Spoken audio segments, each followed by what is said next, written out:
Story 1. Juan, the Satanic Cult. This experience was the most terrifying thing that has ever happened to me in my entire life. My name is Juan, and I work as a taxi driver in the city of Hermosillo, Sonora. Most of my work comes from regular clients, people who already know me and call me directly whenever they need a ride somewhere. But from time to time, complete strangers flag me down on the street, and that is exactly how this dark and twisted story began. One night, I was already heading home after an exhausting day behind the wheel. It was close to midnight, and I was cutting through the downtown area. Storefronts shuttered, streetlights barely keeping the darkness at bay, the whole city holding its breath in silence. That's when I spotted two figures waving me down from the sidewalk. My first instinct was to keep driving, tell them I was done for the night. But financial pressure has a way of making decisions for you, so I pulled over. As I slowed down, I could see they were two men, both dressed entirely in black. They looked young, but I couldn't make out their faces clearly. The street lighting was weak, and the shadows were deep. They asked if I could take them to a location on the outskirts of the city. I said yes without hesitation. They climbed in, and I pulled back into the street. I always try to make conversation with my passengers. It's just my nature. I like people to feel at ease in my cab, but these two were different. They barely responded to anything I said, and they weren't even talking to each other, and silence filled the car.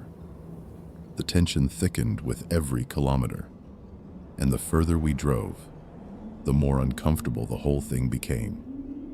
We were about halfway through the trip when one of them received a phone call. I glanced in the rearview mirror and noticed he was holding an ancient Nokia, one of those indestructible bricks from around 2001. He answered and said flatly, "We're on our way. Don't start without us." After a pause, listening to whatever came back from the other end, he added, "Yes, we've got one with us." Then he hung up.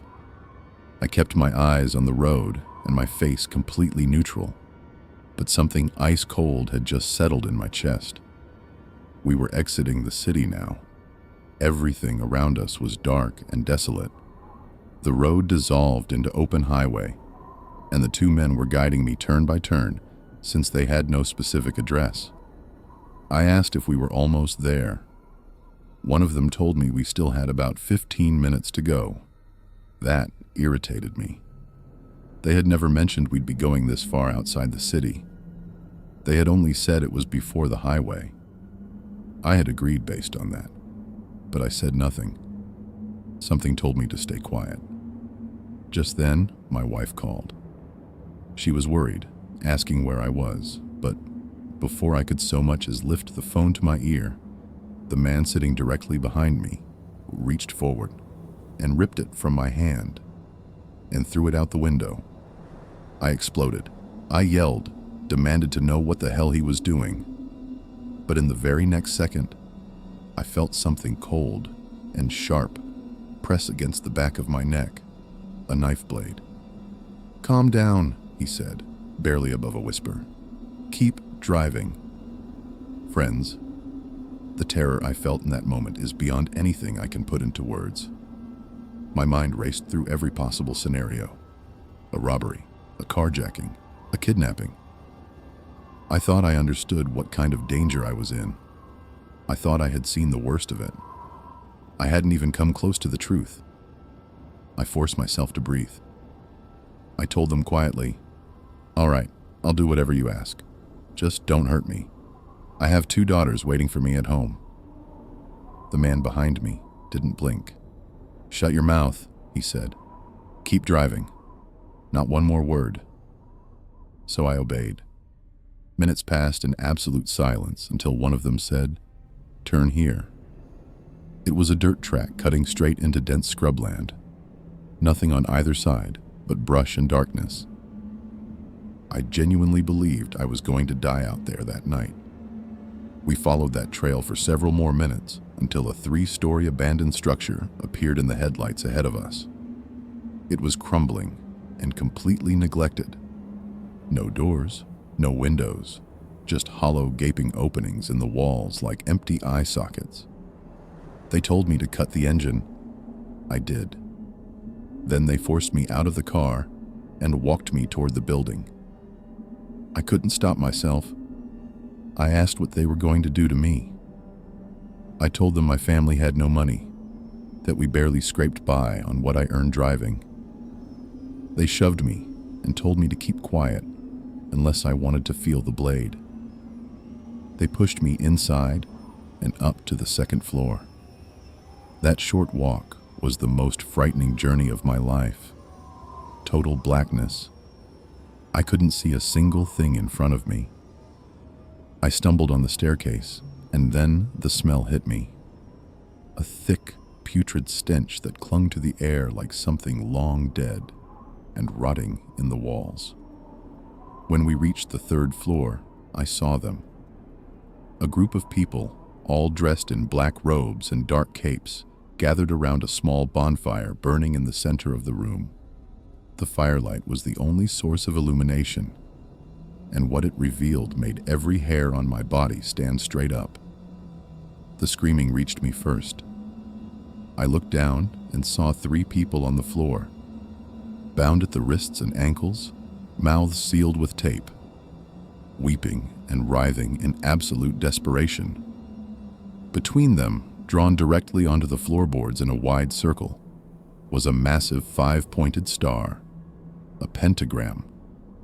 And covering all 4 walls of that room were painted symbols and phrases in a language I had never seen before in my life. I barely had a moment to take it all in before one of them walked up behind me and cracked me hard across the back of the skull. I dropped to the floor. I didn't lose consciousness entirely, but the world blurred at the edges and my ears rang. I could still hear voices. Hands moved quickly over my body, binding my wrists and ankles the same way as the others. Then I heard the one who appeared to be the leader asking my captors if I was the only person they had brought. They apologized and said yes. They hadn't managed to take anyone else. I was fading fast. One of them slapped me back into full awareness. They needed me conscious. Whatever was coming next, they needed every single victim awake for it. Then the ritual began. The group formed a wide circle around us, the victims, and began reciting something in that same unrecognizable language. A chant, flat and unified, repeated over and over like a machine. They didn't rush. They didn't falter. They had done this before. I started crying. I believed with absolute certainty that I would never see my family again, that this hollowed-out ruin in the middle of nowhere was going to be the last thing I ever saw. Then the knives came out. They moved around the circle, carving small, deliberate cuts into our skin. Not deep enough to kill. Not yet. Then they pressed their fingers to the wounds and smeared our blood across their own faces, painting symbols and shapes onto themselves without ever breaking the rhythm of their chant. It was mechanical, practiced, like a ceremony they had performed dozens of times before. I was shaking so hard I could barely feel my own breath. The young woman tied directly beside me lost consciousness, collapsed from sheer terror. One of the cult members rushed over to try and rouse her, because they needed all of us fully awake. But she wouldn't come back around. She wouldn't respond to anything. So without a second of hesitation, they threw her out the window, 3 floors down, into the dark. Gone. In that moment, I was horrified. But reflecting on it afterward, I've come to believe she may have been the fortunate one, because what they had planned for the rest of us was something far, far worse. When the blood ritual concluded, Every person in that room went completely silent. And then, from outside the building, the sounds began. Animal sounds, but wrong, distorted, overlapping, coming from too many directions at once. No single creature makes noise like that. And the cult members started laughing. They knew exactly what they were hearing. It wasn't wildlife. It was whatever they had been calling. I fought with every ounce of strength I had to stay conscious. I focused on my daughter's faces. I refused to let go. Then the outside sounds went silent. The robed figures picked up their blades and began slowly closing in. The leader's voice cut through the stillness with 3 words: "It is time." The other victims screamed, raw, desperate, gut-wrenching screams that I can still hear echoing in my head to this day. I squeezed my eyes shut and waited for the end, but then one voice broke through. "Wait! There are headlights outside." Every single cult member bolted to the windows. I heard the engine of a large vehicle growing closer. They grabbed their weapons and poured out of the room to deal with whoever was arriving, and then gunshots. The other victims and I screamed with whatever voice we had left. Time blurred, and then heavy boots on the stairs, and 3 armed men came through the doorway. Soldiers. They had been patrolling the area, searching for a criminal organization, and had found this building purely by chance. They were our miracle. They cut us free, loaded us into their vehicle, and took us to the nearest hospital. I blacked out on the ride and didn't open my eyes again until the following morning, with my wife sitting beside me, holding my hand. I wept like I hadn't wept since I was a child. I was alive. For hours, I genuinely hadn't expected to be. Investigators interviewed me at the hospital. They had caught 1 member of the cult, but the rest had scattered into the wilderness and were never located. The man in custody refused to say a single word. He told them he would rather die than betray the sect. He had taken a blood oath. He remains in prison to this day, still silent, but the others are still out there, somewhere in those hills, still taking people, still conducting their rituals, and the list of missing persons in that region continues to grow. I thank God every single day that I am still here to tell this story. It is a genuine miracle that I survived. Story 2, Jose Luis, the woman who was already gone. Good evening.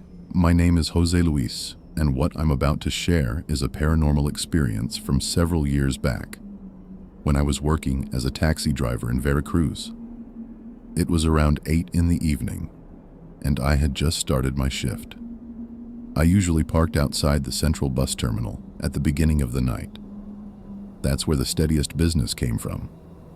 But that particular evening, I never made it there. I was sitting at a red light when, without any warning whatsoever, a woman appeared and climbed into the back seat of my cab. No knock on the window, no waving from the curb. She simply materialized from the darkness and got in. She appeared to be around 60 years old and was dressed entirely in black. I was startled and, honestly, a little annoyed. I told her as politely as I could manage that next time she should signal before getting into someone's vehicle. It was dangerous for both of us. She didn't apologize. She didn't acknowledge what I'd said at all. She just looked at me with eyes that were red and swollen, as though she had been crying for a very long time, and said, "Take me home. They're waiting for me, and I'm in a hurry." She pressed a worn, folded piece of paper into my hand, an address written in faded ink, and I started driving. The entire ride, I could feel her watching me. Her gaze in the rearview mirror was unblinking and penetrating, the kind of stare that crawls under your skin and stays there. I asked if she was all right. She told me she needed to get home to her husband and her son. Something in the way she said it The rawness of it, the urgency, made me press the accelerator a little harder. When I arrived at the address, I found myself in a completely isolated area on the outskirts of the city. There was a single structure standing alone in the middle of an empty lot, and it was unmistakably, completely abandoned. Dark windows, a door hanging at an angle, weeds pushing up through cracked concrete, not a single sign of life. I told her I thought I'd made a wrong turn and asked her to help me find the right road. She looked straight ahead and said simply, "This is it. Thank you." She opened the door, stepped out, and walked directly into the building. I sat in the taxi for several long minutes, completely baffled. I couldn't drive away and leave an elderly woman alone in an abandoned house in a desolate area. I waited. No movement, no light, no sound from inside. Eventually, I got out and walked to the front of the building, calling toward the dark interior. Nothing came back. I stepped into the doorway and looked inside. The house was a single floor, nothing hidden, nowhere to go, and it was completely empty. She was simply gone. I checked my phone for any contact she might have left. Nothing. I drove home unsettled and confused, and when I arrived, I searched the address online because something inside me refused to let it go. What I found stopped me cold. 10 years earlier, that house had been completely destroyed by fire, the result of a gas leak. Inside at the time were a man and his 8-year-old son. Neither of them survived. I kept reading. I needed to know everything. And then, a photograph appeared on my screen, and my entire body went still. The woman who had been in my cab was the wife and mother of those 2 victims. She had been away on a work trip the night of the fire. When the news reached her, the grief was so immediate and so total that she suffered a cardiac arrest before she could even begin the journey home. She never made it back. She never got to say goodbye. I sat in the dark for a long time, staring at that photograph, trying to reconcile what I was reading with what I had experienced. Everything fell into place with a kind of terrible clarity. That poor woman had been trying to reach her family for 10 years, and on a quiet, ordinary night in Veracruz, she climbed into my taxi, and I was the last driver to take her home. Story 3. Jorge, the shadow that stepped out of my cab. My name is Jorge. I've been driving a taxi for 20 years, and in that time, I've accumulated more unexplained encounters than most people experience in a lifetime. But one story rises above all the rest, and it happened early on when I was still new to the job. I was working in Aguascalientes one evening when I dropped a passenger at the airport and immediately picked up a return fare. A businessman who had just landed and needed to get to his hotel. He was sharp and polished, briefcase in hand, already deep in a phone call about contracts and meetings the moment he got in. He paid me almost no attention, but the woman who climbed in ahead of him, she was impossible to ignore. She was strikingly pale, almost porcelain, nearly translucent against the dark interior of the cab.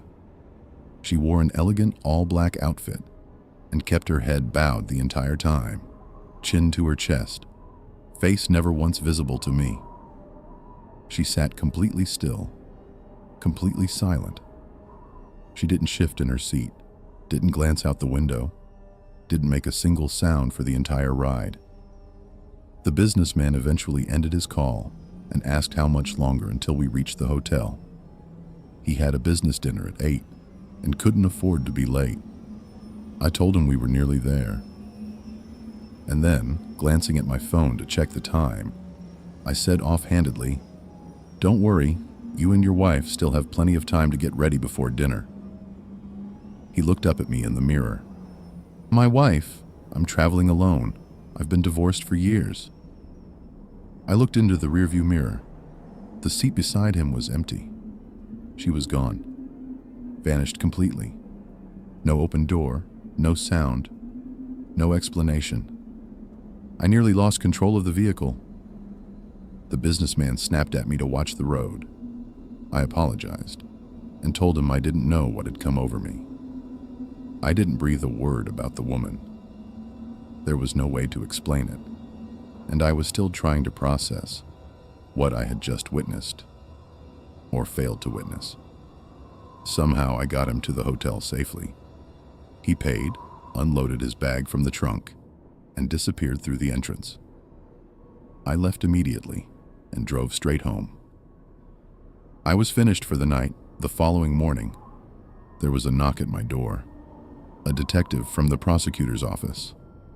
He told me he needed to ask some questions about a man I had dropped off the previous night at that hotel. The security system had recorded my license plates, and they had found me through the registry. He showed me a photograph. The businessman.